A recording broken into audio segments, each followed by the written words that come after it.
Praise the lord. యేసు రక్తమే జయము. మన రక్షకుడు మన విమోచకుడు యేసుక్రీస్తు పరిశుద్ధ నామములో అందరికీ వందనాలు.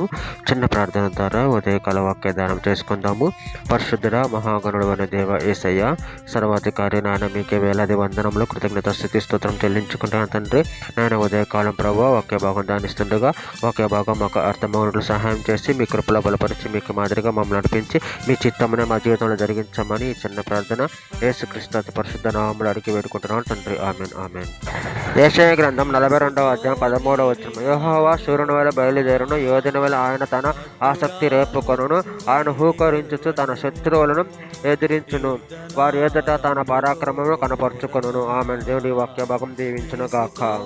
ప్రభునందు ప్రియులారా, ఇక్కడ వాక్య భాగంలో గమనించినట్లయితే యెహోవా శూరుని వలె బయలుదేరును, యోధుని వలె ఆయన తన ఆసక్తి రేపుకొనును. ఆయన హూకరించుచు తన శత్రువులను ఎదిరించును, వారి ఎదుట తన పరాక్రమము కనపరుచుకొనును.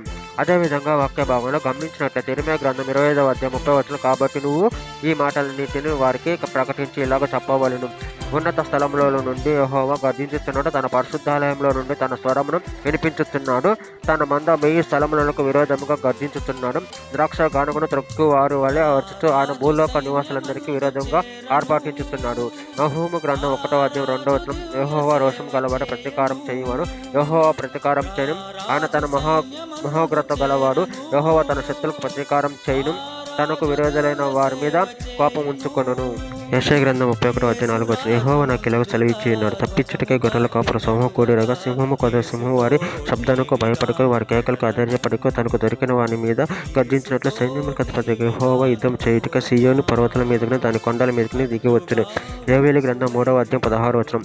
యెహోవా సీయోనులో నుండి గర్జించుచున్నాడు, యెరూషలేములో నుండి తన స్వరం వినబడ చేయుచున్నాడు, భూమి ఆకాశంలో వణుకుచును. అయితే యెహోవా తన జనులకు ఆశ్రయమగును, ఇజ్రాయేలుకు దుర్గముగా ఉండును. జకర్యా గ్రంథం 2వ అధ్యాయం 13వ వచనం. సకల జనులారా, యెహోవా తన పరిశుద్ధమైన నివాసం విడిచి వచ్చుచున్నాడు, ఆయన సన్నిధిని మౌనులై ఉండేది. యోవేలు గ్రంథం 2వ అధ్యాయం 18వ వచనం. అప్పుడు యెహోవా తన దేశమును బట్టి రోషం పూని తన జనుల ఎడల జాలి చేసుకొనెను. చివరిగా ఒక మాట. జకర్యా గ్రంథం 8వ అధ్యాయం 2వ వచనం. సైన్యములకు అధిపతి యెహోవా ఆజ్ఞ ఇచ్చినది ఏమనగా, మిగులు ఆసక్తితో నేను సీయోను విషయం నందు రోషం వహించి ఉన్నాను, బహురోద్రం గలవాడిని దాని విషయమందు నేను రోషం వహించి ఉన్నాను. ఆమె. దేవుడి వాక్య భాగం దీవించగాక. చిన్న ప్రార్థన చేసుకుందాము. పరిశుద్ధుడ మహాగణుడు అని చెప్పేసి మీరు ఇచ్చిన వాక్య దాని ప్రభావం కృతజ్ఞతలు చెల్లించుకుని మీ ప్రేమ కృపలో మమ్మల్ని నిరంతరం కాచి కాపాడు, మీరే మాకు దుర్గంగా ఉంటామని చిన్న ప్రార్థన చేసిన మమ్మల్ని అడిగి వేడుకుంటున్నాను తండ్రి. Amen amen amen.